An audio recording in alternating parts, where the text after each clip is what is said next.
अस्सलाम वालेकुम। पाकिस्तान में हालिया जितने इंतखाबात हुए हैं 2013, 18 और ये 24 वाला भी उसी में शामिल है। इन इंतखाबी अमल के बाद नताइज के ऊपर बहुत तरह के सवालात उठते हैं। 2013 में भी सबसे बड़ा सवाल ये था कि फॉर्म 14 किधर है। ये इमरान खान ने धरना देने से पहले सबसे ज़्यादा मुतालबा जिस चीज़ का किया था वो फॉर्म 14 का था। उसी का नाम अब फॉर्म 45 है 2024 में आके। 2018 में भी ये इशू था। कभी वो 35 पंक्चर हो जाता है, कभी कुछ और हो जाता है, लेकिन ये तनाज़ा पाकिस्तान में कभी संभाला नहीं गया। अभी पाकिस्तान तहरीक इंसाफ जिस चीज़ का सबसे ज़्यादा इल्ज़ाम आयद कर रही है और क्लेम कर रही है कि उनके पास फॉर्म 45 में नंबर्स कुछ और हैं, और वो ये भी दावा है उनका कि उनके पास फॉर्म 45 जो प्रिजाइडिंग ऑफिसर एक पोलिंग स्टेशन के पोलिंग ख़त्म होने के बाद जारी करता है, दस्तखत शुदा होना चाहिए तमाम। उसमें प्रिजाइडिंग ऑफिसर के भी दस्तखत होते हैं और पोलिंग एजेंट्स के भी दस्तखत होते हैं। उसका नतीजा कुछ और बनता है और उसके मुताबिक उनका दावा यह है कि पीटीआई ज़्यादा नशिस्तें जीती हुई है। और फॉर्म 45 जो सारे रिजल्ट जमा करके रिटर्निंग ऑफिसर जारी करता है उसका नतीजा कुछ और है। ये तनाज़ा भी इल्ज़ामात की हद तक जारी है। अभी ये जो ट्रिब्यूनल्स में इस चीज़ को किसी एक तरफ लगना चाहिए। अगर 4 साल केस की नज़र नहीं हो जाते, महीने 2 महीने में इनके फैसले आने चाहिए। लेकिन एक ऑडियो आज लीक हुई है और वो ऑडियो है मुस्तफ़ा कमाल साहब की, जो रुकने कौमी असम्बली भी हैं, MQM के सीनियर रहनुमा भी हैं। उस ऑडियो में एक दावा सामने आया है, दावा कहना चाहिए या इल्ज़ाम कहना चाहिए, कि एक मीटिंग होती है MQM की डेलीगेशन की, नून लीग के डेलीगेशन, नून लीग के जो भी वफ्द में अरकान शामिल थे, आम तौर पर वफ्द में डार साहब, आज़म नज़ीर तारड़ साहब, अयाज सादिक साहब ये लोग हुआ करते थे। तो उनमें से एक रुकन ने मुस्तफ़ा कमाल साहब को और MQM की टीम को कहा कि आपका तो 100% मैंडेट जाली है। ये पीपल्स पार्टी वाले कह रहे हैं कि आपका 100% मैंडेट जाली है, जो आपने 15 सीटें कराची से जीती हैं वो जाली है, और बाकी जमातों का 50-60% जाली है। अब बड़ी मुतनाज़ा सी चीज़ है, सुनिए ऑडियो है क्या। करते करते उनकी कई दौर हो चुके थे, फिर हमें रात में किसी कहर बुलाया गया मीटिंग करने के लिए PMLN वालों से। तो हम मीटिंग करने जब वहां पे गए तो ऐसा लगता है कि जब हम जो है कमरा खोल कर घुस गए बस कमरे में, जब आप नजर आ जाते हैं कमरे में तो बोला था भाई जो बैठ भी जाओ। तो कोई मूड नहीं था हमसे मीटिंग करने का। वो स्टेक ऑफ जो है वो एक वहां में हमने इंगेज कर लिया है, इस हवाले से मीटिंग हुई। और उस 15 मिनट उस 40-45 मिनट मीटिंग हुई हमारी। उन्होंने कहा कि आपके बाद अभी दोबारा हमें पीपल्स पार्टी वालों से मिलना है। तो हमने पूछा भाई क्या तय हुआ आपका पीपल्स पार्टी से। उन्होंने कहा सब चीजें कॉन्फिडेंशियल है हमारे लिखते बावजूद से। 2 चीजें आपको बता देते हैं कॉन्फिडेंशियल होने के बावजूद। एक वो ये कह रहे हैं कि आपका मैंडेट 100% जाली है। हमारा सबका 60% होगा, 50% होगा। हमारा पीपल्स पार्टी कह रही है, PMLN कह रही है कि पीपल्स पार्टी कह रही है कि हमारा 100% मैंडेट जाली। कॉन्फिडेंशियल में सारी बातें नहीं बताई, ये वाली बात बताई उन्हें कि हमारा 100% मैंडेट जाली है। इस ऑडियो के आने के बाद हमने रब्ता किया कि रिस्पांस मिल जाए कि ऑडियो तो अब आ गई है, ऑडियो है, असल है, नकल नहीं है। PMLN के लोगों को भी हमने जो रब्ता में उस मीटिंग के अंदर थे तो उनको मैसेज किया हुआ। आज़म नज़ीर तारड़ साहब उनको भी कोशिश कर रहे हैं रब्ता करें, क्योंकि बाज़ हमारे जो रिपोर्टर्स हैं उनका ख्याल ये है कि आज़म नज़ीर तारड़ साहब कुछ ऐसा इंटरेक्शन कर रहे थे। लेकिन मुस्तफ़ा कमाल साहब ने एक वीडियो मैसेज में अपनी कन्फर्मेशन भिजवाई है हमें, वो मैं आपको दिखा रहा हूँ, दिखाएगा जी। आज सुबह से मेरी एक ऑडियो वायरल हो रही है तमाम सोशल मीडिया पे। सबसे पहले तो बता दूं ये मेरी ही ऑडियो है, मैं इसको एंडोर्स कर रहा हूँ। और ये राब्ता कमेटी के इजलास की ऑडियो है जिसमें मुस्तफ़ा साहब ये कह रहे हैं कि ये हमारा इजलास हो रहा था और इस इजलास के दौरान MQM लंदन के कुछ उसमें कोई शरीफ किस्म के अनासर कह लें मीटिंग के अंदर बैठे हुए थे, जो इनकी गुफ्तगू टेप करके MQM लंदन को भेजते थे। तो एक्चुअल ऑडियो है जिसको रिकॉर्ड करके तो MQM लंदन को भेजा गया, जिसने वहाँ से रिलीज़ किया। लेकिन ये जो तफसील आई है ये बड़ी मानी खेज़ है। तो मैं चाहूँगा कि प्रोग्राम की इब्तिदा इस इशू से करें और अपने मेहमानों से भी पूछें कि तनाज़ा तो फिर बढ़ जाता है इससे बजाय, तनाज़ा समेटने की बजाय, और एक नया चैप्टर खुल जाएगा इससे। जो आज प्रोग्राम चुका है हसन रज़ा पाशा साहब हैं, सीनियर कानूनदान हैं। ज़रताज गुल साहिबा हैं, पाकिस्तान तहरीक इंसाफ या सुन्नी इत्तेहाद कौंसिल की रुकने कौमी असम्बली हैं। अब दोनों को खुशामदीद कहता हूँ। इसके अलावा आबिद शेर अली पाकिस्तान मुस्लिम लीग नवाज़ के सीनियर रहनुमा हमारे साथ हैं फैसलाबाद से, आपको भी खुशामदीद कहता हूँ। ज़रताज आपसे शुरू करूँगा, ये ऑडियो जो लीक आई है इसके ऊपर आपका क्या रद्द-ए-अमल है? थैंक यू मलिक साहब, thank you for inviting me. देखिए ये तो मुस्तफ़ा कमाल साहब ने खुद ही कह भी दिया था, जो आपने इनकी अभी वीडियो दिखाई है, कि वो कह रहे कि 100% मेरी ही ऑडियो है और वीडियो है। तो इसका मतलब वीडियो नहीं है, ऑडियो है। तो वो तो इससे डिफ़र कर ही नहीं रहे ना, वो तो एक्सेप्ट कर रहे। तो इसका मतलब है कि ये तो बात मुसल्लमा हकीकत हो गई है कि मैंडेट भी जाली है, वोट भी जाली है और फॉर्म 47 के मुताबिक लोगों को ज़बरदस्ती जितवाया गया है, जो अभी तक भी सिलसिला जारी है, स्पेशली PMLN को मेजॉरिटी देने के लिए और हुकूमत देने के लिए। क्योंकि आज भी लोधरा के अंदर या कल जो है अख्तर कांजू साहब को जितवाया गया रिकाउंटिंग के अंदर। अभी भी चल रही है एक गाली गौर बलोच की। एग्जैक्टली। सो वो फैसलाबाद से भी जो PTI ने क्लीन स्वीप किया तो वहाँ से भी एक और धांधली की सीट जो है वो दे दी जाएगी। अब पता नहीं धांधली है या सही है, मैं तो नहीं ये कह रहा, ये तो अभी रिजल्ट आएंगे तो पता चलेगा ना, नंबर्स तो मैच होने चाहिए ना जब वोट काउंट होगा। वो तो फिर वही बात है ना कि देखिए मलिक साहब, यानी इलेक्शन तो 8 फरवरी को हुआ है। 8 फरवरी को तो जो आवाम ने फैसला करना था, एक खामोश इनकलाब था, जुल्म को बदला जो हुआ, RO के दफ्तर के सामने जो है वो प्रपोजर और सेकेंडर उठाए गए, अरेस्ट हुए, हमें नॉमिनेशन पेपर नहीं दिए जा रहे थे, फिर रिजेक्शन की तरफ चले गए। लेकिन सब उस तकलीफ आजमाइश का और जो चार और चादर दीवारी को जो है वो पामाल किया गया, लोगों ने वोट के जरिए दे दिया ना फैसला। आप कितने वोटों से जीती? मेरे पास असल तो खैर बहुत ज्यादा वोट है, लेकिन अभी अल्हम्दुलिल्लाह मेरी 65,000 की लीड है। 65,000 वोटों की? जी 65,000। तौबा तौबा तौबा, इतने वोट को बदल ही नहीं सका होगा फिर? जी कोशिश तो उन्होंने बहुत की है लेकिन बदल नहीं सके। वैसे वोट भी सारे मेरे ही रिजेक्ट किए हैं 15,000। अच्छा जी, और पोस्टल बैलेट पेपर भी सारा मेरे मुखालिफ को ही पड़ा है, लेकिन इसके बावजूद भी अल्हम्दुलिल्लाह डेरा गाजी खान के गयूर अवाम ने इस तरह मुझे वोट दिया, इतनी दुआएं दी मेरे लिए, लाइन में वो सुबह से लगे कि मेरे मैंडेट को ये लोग चेंज नहीं कर सके। लेकिन अब ये 2 बातें इसके अंदर कन्फेशन है मुस्तफ़ा कमाल साहब की। पहले तो ये तो कह रहे कि चीज़ें तय हो रही हैं, इसका मतलब है कि अवाम के मैंडेट से, अवाम के वोट से चीज़ें तय नहीं हो रही हैं, फैसले कुछ और हो रहे हैं। फैसले कुछ क्या हो रहे हैं कि जो आपके पास जो बाकी पॉलिटिकल पार्टीज है उनके पास जो मैंडेट है वो 60% तक जाली है, और जो MKM है उसके पास तो उक्का ही जाली है। यानी एक तो ये कन्फेशन हो गई, दूसरा है कि वो मामला तय हो रहे हैं। लेकिन हम तो समझ रहे थे कि वोट के जरिए फैसले हो गए, वोट की ताकत से ही लोग अवाम के नुमाइंदे आएंगे। सो अब ये जो खुद कन्फेशन हो गया और वो मान भी रहे हैं, तो इसका मतलब है कि पूरी पाकिस्तान के अवाम और जो 12 करोड़ वोटर है स्पेशली, इसका मतलब है कि उनके मैंडेट के ऊपर डाका मारा गया, उनका मैंडेट चोरी किया गया और ज़बरदस्ती के अब हलफ उठाए जा रहे हैं। और मैं हैरान हूं कि ये असम्बली में खड़े होकर फिर हल्फ लेंगे कैसे। बाय द वे अब तो हो भी गया है 2 प्रोविंशियल असम्बली का, पंजाब का भी हो गया, सिंध का भी हो गया, और वहाँ पर ये उन्होंने हल्फ ले भी लिया। अगर अपनी सीट भी हारी हुई है, अपनी सीट भी जाली है और इनकी पार्टी भी नहीं जीती हुई, तो उसके बाद फिर ये अवाम के सामने किस तरह ये सामने पाशा साहब बताइए, ये इंटरेस्टिंग ट्विस्ट है उस लड़ाई के अंदर जो PTI 8 फरवरी के बाद दावेदार थी एक ऑडियो लीक की शक्ल में। बिस्मिल्लाहिर्रहमानिर्रहीम। मलिक साहब, ये ऑडियो नहीं है, ये वीडियो लीक है। मैं जो सोशल मीडिया पे देख रहा था, वीडियो के ऊपर ऑडियो पेस्ट हुई है, वो मीटिंग और है। अच्छा, ऑडियो है। ऐसे लग रहा था कि वो लगता है कि वीडियो है, मीटिंग है और मीटिंग में वो दिखाया ऐसे क्या। अच्छा चले, ये एक आपने, मैं समझ रही ये लेकिन ऑडियो कंफर्म्ड उनके, ऑडियो कंफर्म उन्होंने बता दिया। मैसेज दे। अच्छा, इसमें 3 चीज़ें हैं। एक, जब हुकूमत साजी की बात होती है तो फिर एक दूसरे को डराया भी जाता है, एक दूसरे को अप्रिशिएट भी किया जाता है, और वो डिपेंड करता है कि हालात क्या हैं और सर्कमस्टांसिस क्या हैं। आपने देखा कि MQM की वो उठान नहीं है जो पहले हुआ करती थी। पहले 9-0 पे या भादराबाद में लीडरशिप जाया करती थी उनको मनाने के लिए। एक दफ़ा हल्का सा सदीकी साहब ने कहा कि उनको आना चाहिए, अगले दिन ही वो लाहौर पहुंच गए और उन्होंने कहा जी हम आपसे तावन करेंगे। ये चीज़ें। दूसरी चीज़ जो अहम है इसमें, आप कमिश्नर रावलपिंडी का जो है वो भी मेरा ख्याल है कि कोई मैसेज था उन पार्टीज़ के लिए जो ये कह रहे थे कि हम, वो नून लीग और पीपल्स पार्टी के लिए था, वो हम तो आदमी से हम हुकूमत नहीं लेते और ये नहीं ले, आप बन जाओ, ये बन जाए। लेकिन वो एक ऐसी चीज़ थी जिसकी वजह से वो फिर सारे बड़ा काम आया जी कमिश्नर साहब, एक रात को जो भी है वो हो गया। तो ये चीज़ें जो है बहरहाल अपनी जगह पे सिग्निफिकेंस तो इनकी है और देखा जाना चाहिए। बड़ी डैमेजिंग ऑडियो है सर। एक और जो बड़ी अच्छी चीज़ मुझे लगी, आज अली मोहम्मद ख़ान साहब ने प्रेस कॉन्फ्रेंस की और उसमें उन्होंने कहा कि अब हम ये सोच रहे हैं और हम ये कहते हैं कि एक नया इमरानी मुआहदा होना चाहिए। थैंक्स गॉड कि काफ़ी अरसे बाद PTI की जानब से ये बात आई है, वरना इससे पहले पॉलिटिकल पार्टीज, तजिया निगार, एनालिस्ट वो ये कहते थे कि आप इमरानी मुआहदा करें, ग्रैंड डायलॉग करें, बैठें, और वो नहीं बैठते थे। बानी PTI इस पे तैयार नहीं हुआ करते थे।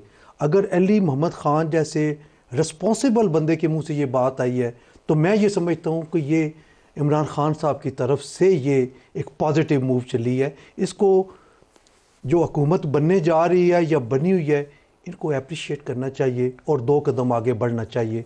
ये है इस वक्त की ज़रूरत, ताकि इमरान शायद इस ख्यालात को भी इंडोर्स ना करे, लेकिन पीटीआई से जो भी इन ख्यालात की बात करे, बाकी जमातों को उसे वेलकम करना चाहिए। करना चाहिए, मैं ये बात कर रहा हूँ। आबिद शेर अली साहब, ये जो मुस्तफ़ा कमाल साहब की ऑडियो लीक है, ये कमिश्नर रावलपिंडी के बयानात के बाद ये दूसरा बड़ा एक झटका होना चाहिए आपकी सियासी जमातों के लिए।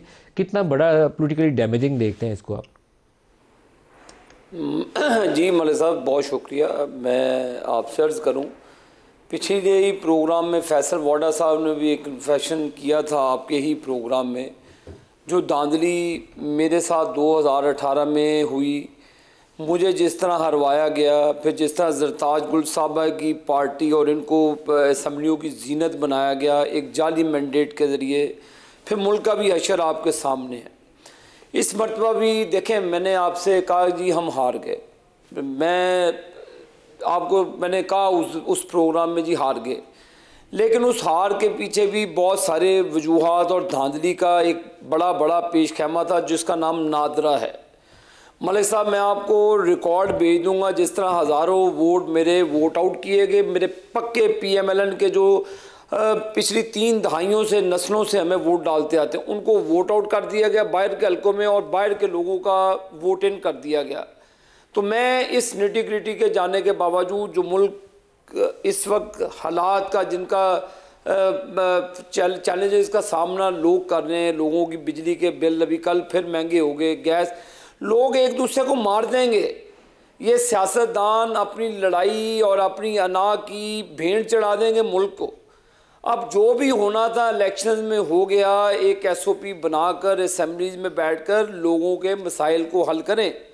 हार गए बाहर हो गए। अब मैं कहूँ कि जी नादरा को ऑडिट करा दें, मेरे ये वोटों की लिस्ट है, मेरा तो ये तो मैंडेट ही जाली दिए थे गया उनको। तो ये बहुत से सफिस्टिकेटेड तरीक़ों से धांधली हुई। नादरा का प्रोग्राम था जो अभी सेंसेस हुए, जिसका वोट कहीं का, अब दूसरे हलकों के वोट, हज़ारों वोट मेरे हलकों में आए, PTI ने डाल के गए, जिनका वजूद ही नहीं है मेरे हलके में। तो मैं इसके बावजूद अपनी हार को तस्लीम करता हूँ।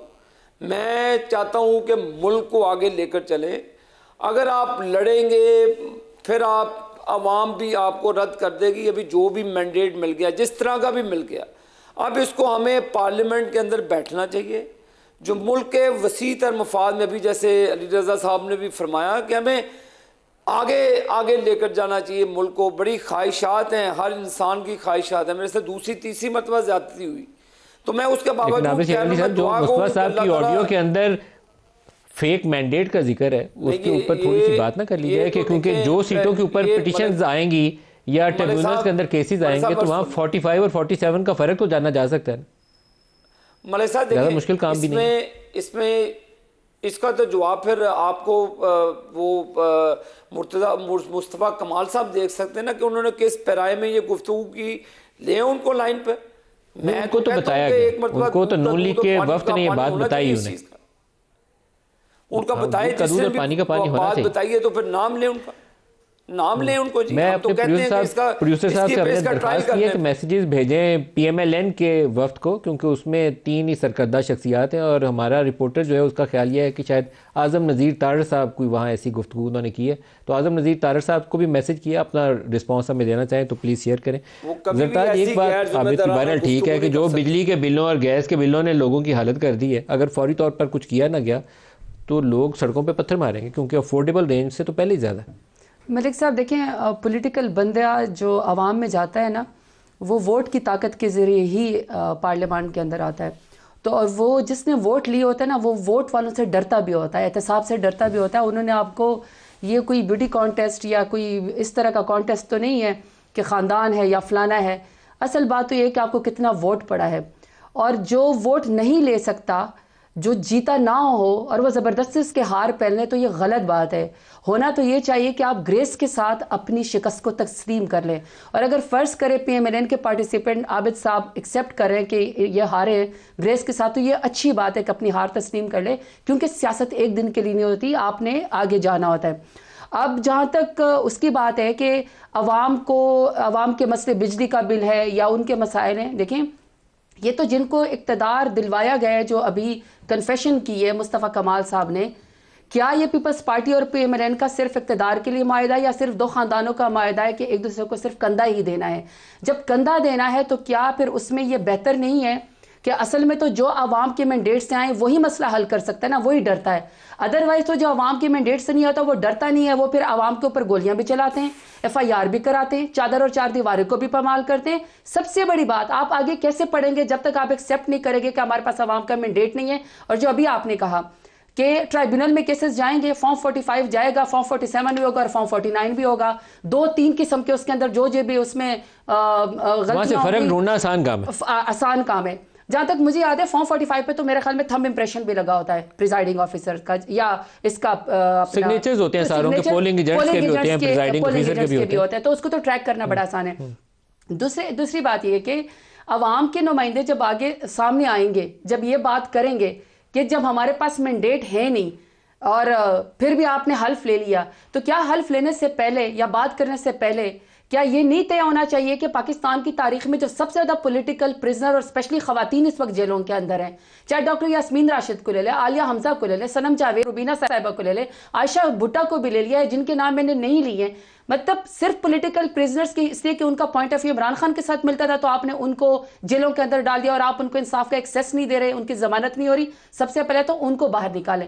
फिर जो आपने खान साहब के साथ किया, फ्रिवलेस केसेस में उसको जेल के अंदर डाला हुआ है और इलेक्शन से 1 दिन 2 दिन पहले 30 से 31 साल की सजा दे दी ताकि अवाम जो है वो इलेक्टोरल प्रोसेस का हिस्सा ना बने, ना उम्मीद हो जाए वो। और फिर अब जो बुशरा बीबी के साथ हो रहा है, तो जब तक ये चीजें तय नहीं होंगी कि आपने पॉलिटिकल विक्टिमाइजेशन रोक देनी है, आपने पॉलिटिकल अपने ये जो आबिद साहब कह रहे हैं कि या बैरिस्टर है मेरे ख्याल में, ये पाशा साहब कह रहे हैं कि जो हो गया अब आगे बढ़े, या अली मोहम्मद खान की मिसाल दे दे।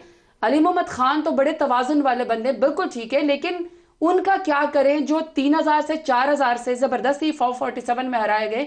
आपको भी पता है कि रिकाउंटिंग होगी, आपको भी पता है कि अगर आपका डिफरेंस थोड़ा सा है तो उसमें रिकाउंटिंग होगी, लेकिन ट्राइब्यूनल के फैसले फिर 2-3 महीने में हो जाने चाहिए। अगले बंदे रिकाउंटिंग में एक सीट अख्तर कांजू को मिल गई, एग्जैक्टली लोधरा वाली, और अली गौहर बलोच वाली जो है वो भी जाएगी। यानी फिर वही बात है, अगर आपने फैसले तो कुछ और काउंटिंग हुई तो 2-4 और कम ना हो जाए, उसकी काउंटिंग होने तो अच्छा काउंटिंग होने दे। और पाशा साहब हंस भी रहे।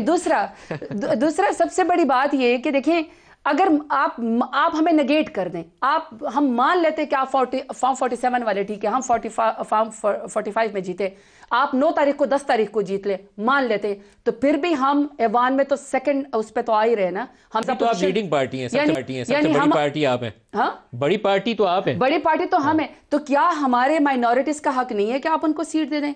क्या हमारी खवातीन का हक नहीं है कि आप उनको सीट दे दें? अच्छा, ये जो गिरफ्तार खवातीन वाला, इनसे अगर कमेंट ले लें। एक जरताज ने भी कुछ जो इनकी 9 मई के बाद से डॉक्टर यास्मीन और दीगर खवातीन गिरफ्तार हैं, क्या ऐसा, मैं कल भी प्रोग्राम में ये इशू रेज़ किया था कि मरियम नवाज़ ने खवातीन के हकूक़ की बात की है, उनका ये रेड लाइन है, तो बहुत ही अच्छा हो, गुडविल जेस्चर में उनको रिहा कर दें, अदालतों में मुकदमा चलाएं, किसी को सजा होगी तो हो जाए। मेरा ख्याल है कि उनके साथ बहुत हो गई है और उनको बाहर आना चाहिए। वैसे भी कानून में ये इजाज़त है कि ख़वातीन को बेल के हवाले से स्पेशल ट्रीटमेंट मिलती है। तो आप लोग कुछ बार के फोरम से नहीं कुछ कर सकते? हमने किया है, हमने ख़वातीन की अरेस्ट के हवाले से बात की है, प्रेस रिलीज़ भी जारी की है। प्रेस रिलीज़ की बजाय आप लोग लाहौर हाई कोर्ट में जाके एक दरखास्त दायर कर सकते हैं। बार कौन सा देखिए, ये फोरम इन्होंने खुद की हुई है। और असल में बात ये है कि कुछ पॉलिटिकल जो लोग होते हैं ना, या पॉलिटिकल, उनके अपने स्लोगन्स हैं, और अगर कोई और वो बात करता है तो वो समझते हैं कि उनकी डोमेन में हमने इंटरफेरेंस की है। मसलन आपको याद होगा कि पाकिस्तान बार काउंसिल ने चीफ इलेक्शन कमिश्नर के हवाले से एक प्रेस रिलीज़ जारी की थी।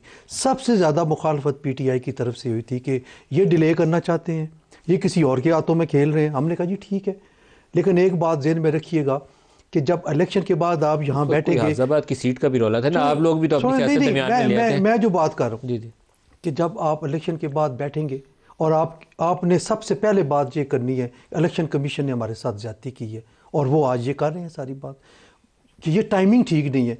इलेक्शन से पहले पॉइंट आउट करना वो टाइमिंग गलत थी, और इलेक्शन के बाद एहतजाज करना वो टाइमिंग ठीक है। बात सिर्फ ये है कि हमें ये लगा कि शायद हमने इनका वो स्लोगन पहले ले इलेक्शन के बाद रेस करना था। इनको नजर आ रहा था, हमें भी नजर आ रहा था और आप आ रहा था कि इलेक्शन का टेम्परामेंट क्या जा रहा है। पाकिस्तान में कोई ऐसा इलेक्शन हुआ है जिसमें इलेक्शन से पहले आपको पता ना हो कि हवा किस रुख की है?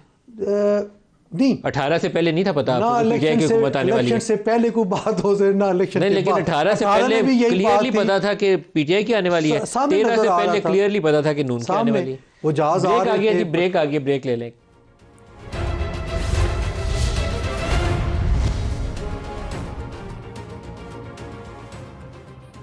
Welcome back. नए सदारती इलेक्शन के लिए शेड्यूल 1-2 रोज़ के अंदर आ जाएगा और सदर आरिफ अलवी साहब अपनी मुद्दत पूरी करके रुखसत हो जाएंगे और नया सदर जरदारी साहब वो मुंतखब हो जाएंगे। नंबर्स उनके पास इस वक्त हैं, इसलिए बज़ाहिर तासुर यही है कि बग़ैर किसी रुकावट के सदर साहब नए का इंतखाब हो जाएगा।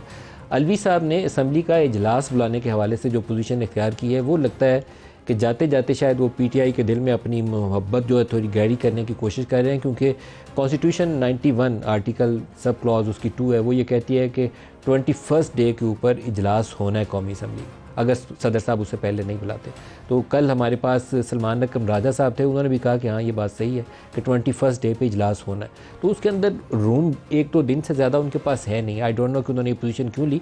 बिलावल ने उसके ऊपर एक बड़ी टफ लाइन आज इख्तियार की है, दिखाएगा क्या कहा। जो प्रेसिडेंसी है उसकी बस की बात नहीं। वैसे आपको मालूम है कि सदर पाकिस्तान का इम्यूनिटी होता है। काफ़ी ऐसे कुछ केसेस है मेरे ख्याल में जो अब लीगल मसाइल बनेंगे। अलवी साहब, इम्कान ये है कि ना सिर्फ वो अदम एतमाद के वक्त आइन तोड़ने वाला मुकदमा होगा, मगर साथ साथ ये असम्बली आइनी जो उसका फ़र्ज है वो ना उस पर ना अमल करते हुए असम्बली को नहीं बुलाया तो वो भी एक और मुकदमा होगा। बिलावल का कहना यह है कि आइन शिकनी का मुकदमा होगा। एक वो जब आर्टिकल 5 लगाया था सूरी साहब ने और उन्होंने असम्बलियाँ तोड़ दी थी, पहला वो होगा और दूसरा ये वाला होगा। मौलाना फजलुर रहमान ने भी आज काफ़ी टफ लाइन इख्तियार की प्रेस कॉन्फ्रेंस में, वो भी दिखाएगा जी। अथॉरिटी का मामला एस्टेब्लिशमेंट ने अपने हाथ पर रखा हुआ है कि असम्बलियाँ में भी उनकी मर्जी के मुताबिक होंगी, बंदे भी उनकी मर्जी के मुताबिक होंगे। यहाँ तक कि सियासी पार्टियों को कहा जाता है कि आप ये उम्मीदवार नहीं दूसरा उम्मीदवार खड़ा करो। ये जो मुदाखलत है मुल्क की सिस्टम में, पार्लियामेंट में जो अथॉरिटी है, तो ये एस्टेब्लिशमेंट का नुमाइंदा नहीं होना चाहिए, अवाम का नुमाइंदा होना चाहिए, जो आज बदकिस्मती से एक बार फिर नहीं। आप समझते हैं कि ये तो इन हो गए और हम बाहर रह गए हैं, ये इन होकर भी रोएंगे। मुल्क नहीं चलेगा इनसे, ये सिस्टम चलने वाला नहीं है, ये कोलैप्स कर जाएगा। इलेक्शन से पहले मुझे इत्तला हो गई थी कि आपके लिए फैसला हो चुका है कि जमीयत के हुजूम को और सुकेड़ा जाए, और मैं इंशाअल्लाह आने वाले दिनों में ये बताऊंगा कि जो सिस्टम के अंदर है वो रोएंगे। अगर पीटीआई जीती है तो हुकूमत दे उनको ना। उसूली फैसला हमारा यही है कि हम इसमें किसी किस्म के वोट में हिस्सा न होने। आबिद शेर अली साहब, जो सिस्टम के अंदर होंगे वो रोएंगे और ये निज़ाम चलने वाला नहीं है। मौलाना फजलुर रहमान बड़ी सख्त बातें कह रहे हैं और इस्टेब्लिशमेंट के रोल के ऊपर वो जिक्र कर रहे हैं इस्टेब्लिशमेंट के इस पूरे प्रोसेस में, और क्या मुश्किलात हो सकती हैं आइंदा आने वाले दिनों में। मलिक साहब, लोग तो जो सिस्टम से बाहर भी हैं, उनका नाम पाकिस्तान की गरीब आवाम, ताजर कम्यूनिटी, पावर लूम्स इंडस्ट्री के मज़दूर, पावर लूम चलाने वाले किसान, वो लोग जो सिस्टम से बाहर वो पिछले 6 सालों से रो रहे हैं। 6 सालों से उनका ज़रिया मुआश ख़त्म हो गया है। तब मुझे पता है ना, लोगों के पास बिजली के बिल, अभी देखें मलिक साहब, कल जुल्म है, जुल्म की इंतहा है। कौन सी इंडस्ट्री चलेगी 63-64 रुपये फ़ी यूनिट पे? कौन सा पाकिस्तान चलेगा?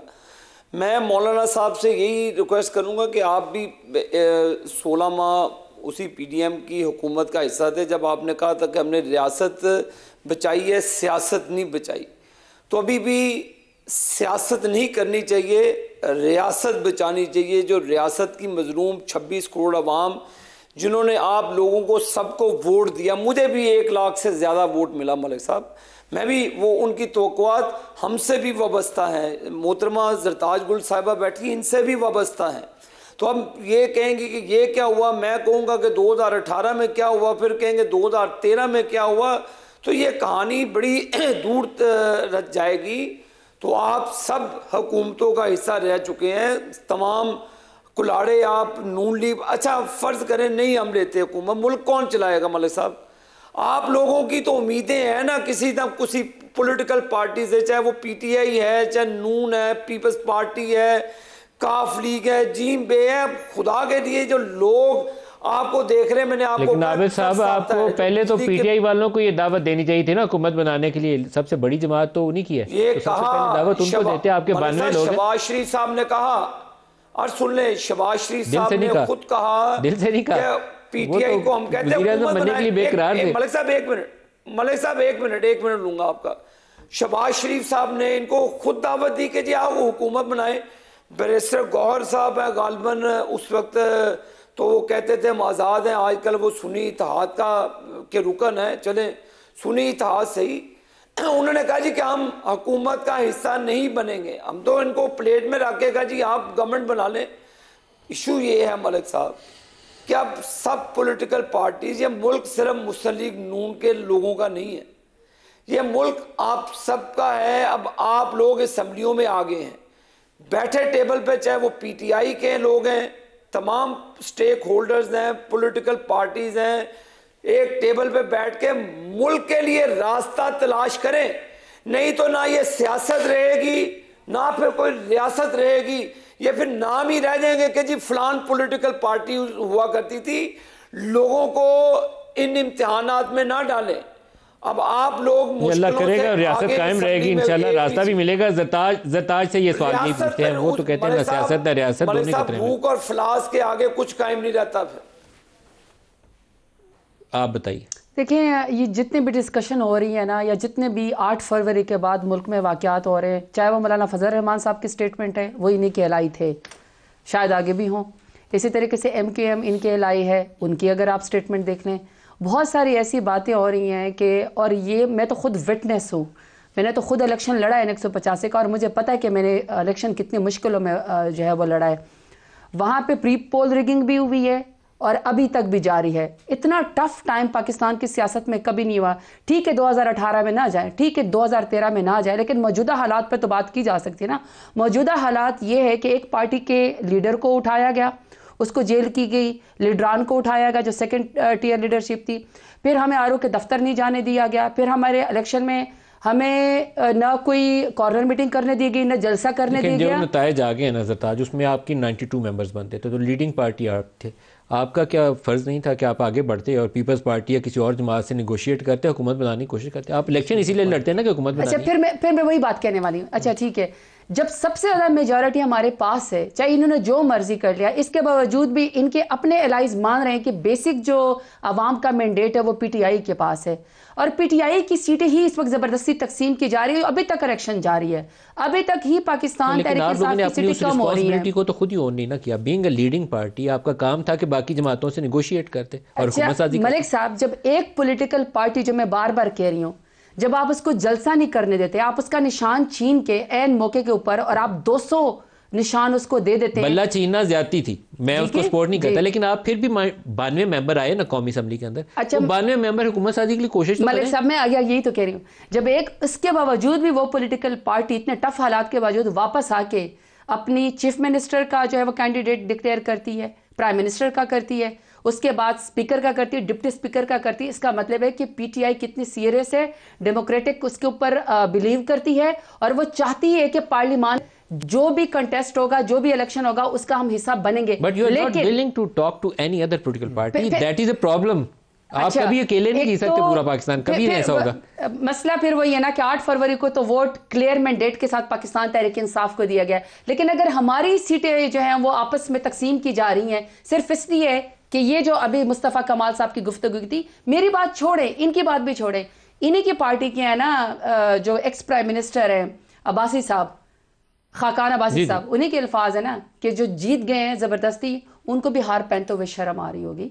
सो वन हैज़ टू रियलाइज कि जब आप आवाम की ताकत से नहीं आते, आप बिल्कुल पावर लूम की भी आपने बात करनी है, आपने खाड़ी की भी बात करनी है, जो हैंडलूम से बाकी सियासी बातों से आपने बात नहीं करनी। नहीं, बिल्कुल करने को तैयार है, लेकिन माने तो सही ना कि PTI का क्रेडिट है, PTI की ही सीटें हैं, PTI को मैंडेट जाता है। शेर अली ने अपनी हार मान ली, इसका मतलब है आपकी जीत भी मान ली। एक आबिद शेर अली, बाकी सियासी बातों से बात करनी है, पूरे पॉलिटिकल पार्टी को। आखिरी बात मलिक साहब, फिर वही, और जो मैंने कहा था, पॉलिटिकल प्रिजनर्स को रिलीज करें। ब्रेक ले लेंगे, हमारे साथ रहिएगा।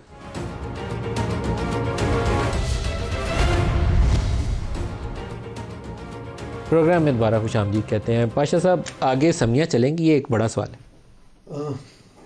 बिल्कुल चलेंगी और इसी तरह चलेंगी जिस तरह 2018 में चली, एक पेज पे सेम पेज चले। और आप देखें कि असेंबलीज ख़त्म होने के बाद जो इंटरिम सेटअप था वो चला, उन्होंने कुछ परफॉर्म भी किया, डॉलर को रोका टू सम एक्सटेंट जो वो अपनी कुछ कैपेसिटी में कर सकते थे। हुकूमत का जो दौर था वो लंबा हुआ है, लेकिन दे डिड वेल। हाँ, तो अगर यही सूरत हाल रहती है तो मेरा ख्याल है कि चलेगी और इसको चलना चाहिए। बार बार इलेक्शन का मुतम्मल नहीं हो सकता। पाकिस्तान 1.5 खरब रुपया इस इलेक्शन पे खर्च हुआ है, 48 अरब रुपए तो जो है वो दिए इलेक्शन कमीशन ने, और बाकी जो कैंडिडेट्स ने खर्च की है, हो सकता है मैडम ने ना किए हों लेकिन इनके अपोनेंट कैंडिडेट ने करोड़ों रुपए खर्च किए होंगे और ये सारा नज़र आ रहा था कि पैसे खर्च हुए हैं। लेकिन मौलाना साहब का ख्याल नहीं है, वो कहते हैं ये नहीं चलना। नहीं, मौलाना साहब की अपनी सोच है, हाँ, उनके बगैर नहीं चलना। और मुझे लगता है कि मौलाना साहब को जब बाज़ाब्ता तौर पे एक सही इज़्ज़त और तकरीम के साथ दावत मिलेगी तो वो इस सेटअप में आ जाएंगे। मुझे लगता है, मैं ये फोर्सी कर रहा हूँ। अच्छा, आबिद साहब आप बताइए, मौलाना साहब की गुफ्तगू अगर आपने सुनी हो तो मौलाना साहब तो लगता है बस सारा कुछ समेटा जाने वाला है।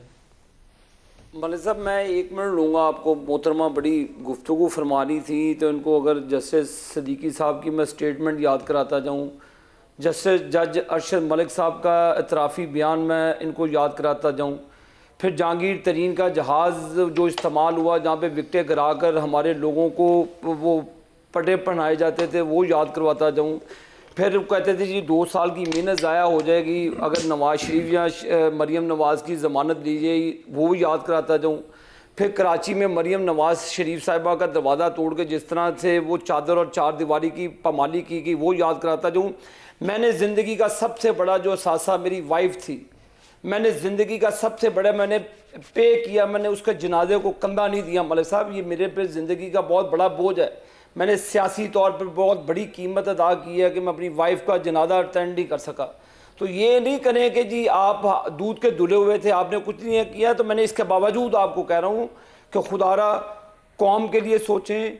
अवाम, गरीब अवाम पिस रही है, कारोबार ख़त्म हो चुका है। ये ना हो कि लोग जलसों में आकर सारा कुछ तहस नहस कर दें, मुल्क को आगे लेके चले। हमने तो कीमतें अदा कर दी हैं, हमने तो दुख है कि मैंने जिंदगी। अच्छा, लास्ट मिनट है, एक लाइन में कुछ कहना चाहेंगे Sartaj, closing remarks very short briefly. बस मैं ये समझती हूँ कि जब इन्होंने अगर ज़बरदस्ती आवाम का मैंडेट चोरी कर ही लिया है, फॉर्म 47 की ये पैदावार है और ये ज़बरदस्ती हार पहन के खुश हो रहे हैं, वहाँ सबसे पहले ओथ लेके मरियम बीबी को और इनको भी, इनका वज़ीर-ए-आज़म भी मेरे ख्याल में आने वाला है, इनको चाहिए कि आवाम से माफ़ी मांगे। जो पोलिटिकल विक्टिमाइजेशन इन लोगों ने की है इस कुर्सी के हसूल तक, उसी आवाम से जिससे ये वोट लेना चाहता था, उसी आवाम के साथ जो इन्होंने किया चादर और 4 दीवारें को पामाल करके, सबसे पहले उसकी माफ़ी मांगे। आगे मुल्क को चलना चाहिए। आबिद शेर अली साहब, आप सबका बहुत शुक्रिया। आज के लिए इतना ही इजाज़त दीजिए। अल्लाह हाफ़िज़।